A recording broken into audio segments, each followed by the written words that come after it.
কুম্ভ মেলায় পদপিষ্ঠের পর ভক্তদের জন্য মসজিদ খুলে দিলেন মুসলিমরা। সাহায্য করছেন মসজিদের ইমাম। উত্তরপ্রদেশ সরকার এবছর এলাহাবাদে মহাকুম্ভ মেলায় মুসলিমদের দোকানপাট বসার অনুমতি দেয়নি। এমনকি তাদের যাত্রাপথ পরিবর্তন করে বেশিরভাগ মুসলিম এলাকা এড়িয়ে যাওয়া হয়েছিল। কিন্তু মহাকুম্ভ মেলায় পদপিষ্ঠ হয়ে ৩০ জনের মৃত্যুর পর আতঙ্কিত তীর্থযাত্রীদের জন্য আশ্রয় দিতে এলাকার মসজিদ, ঈদগাহ, স্কুল, ঘরবাড়ি উন্মুক্ত করে দিলেন। শুধু তাই নয়, মুসলিম স্বেচ্ছাসেবকরা অসুস্থ তীর্থযাত্রীদের সেবায় নিয়োজিত হয়ে ভ্রাতৃত্ববোধের এক নিদর্শন হয়ে থাকলেন।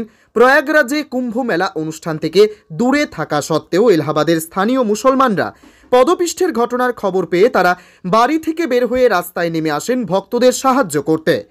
তাদের জন্য খাবার, জল, কাপড়, ওষুধ ও বাসস্থানের ব্যবস্থা করে দেন মুসলিমরা। এলাহাবাদ থেকে এমন অনেক ভিডিও সামনে আসতে শুরু করেছে। এ ব্যাপারে জি নিউজ সালাম হিন্দি পোর্টালে কুম্ভ ভক্তদের প্রতি মুসলিমদের এগিয়ে আসার বিস্তীর্ণ খবর সহ নানান ছবি প্রকাশ করা হয়েছে, যেখানে দেখা যাচ্ছে মসজিদের ইমাম মসজিদের মধ্যে আশ্রয় নেওয়া কুম্ভ যাত্রীদের খাবার বিতরণ করছেন। যাদের বস্ত্র মলিন হয়ে গেছে তাদেরকে ফুল দিয়ে অভ্যর্থনা জানিয়ে গায়ে চাদর তুলে দিচ্ছেন কেউ কেউ। স্থানীয় ইয়াদগারে হুসাইনি ইন্টার কলেজ খুলে দেওয়ায় সেখানে আশ্রয় নিচ্ছেন শতাধিক কুম্ভ তীর্থযাত্রী। এই সম্প্রীতির চিত্র বুঝিয়ে দিচ্ছে একজন নেতা বা সাধক রাজনীতি করতে পারেন, কিন্তু মানুষের হৃদয়কে বিভক্ত করতে পারেন না। স্থানীয় মুসলমানরা কুম্ভের আয়োজনে গর্ববোধ করে। এক ধরনের বিদ্বেষী সাধু সন্ত প্রকাশ্যে কুম্ভ থেকে মুসলমানদের বয়কটের ঘোষণা দেন। তবে কুম্ভ মেলায় পদপিষ্ঠ হওয়ার ঘটনার পর মুসলমানরা নিজেদের নিয়ন্ত্রণে রাখতে পারেননি। তাদেরকে বয়কটের নির্দেশ উপেক্ষা করে দুস্থ ভক্তদের সাহায্যে এগিয়ে এসেছেন এলাকার মুসলমানরা শুধু তাদের ঘরবাড়ি, স্কুল, কলেজ, এমনকি মসজিদের দরজা ভক্তদের জন্য খুলে দেননি, তাদের খাওয়া দাওয়ার ব্যবস্থাও করেন।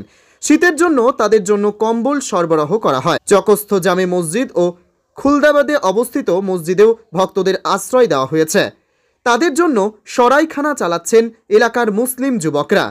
বাইক চালানো ছেলেরা অসহায় কুম্ভ তীর্থযাত্রীদের নিয়ে আসতে সাহায্য করছেন। তাদের সেবা দিচ্ছেন মুসলিম চিকিৎসকরা। মুসলিম ডাক্তার নাজ ফাতিমা তার ক্লিনিক আহত ভক্তদের জন্য উৎসর্গ করেছেন। মানুষ তার কাজের প্রশংসা করছেন।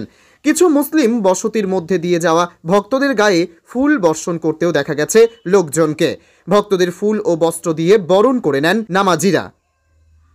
বিপ্লব সাহা ও আসিফ রানীর রিপোর্ট, মুর্শিদাবাদ গ্লোবাল টাইমস।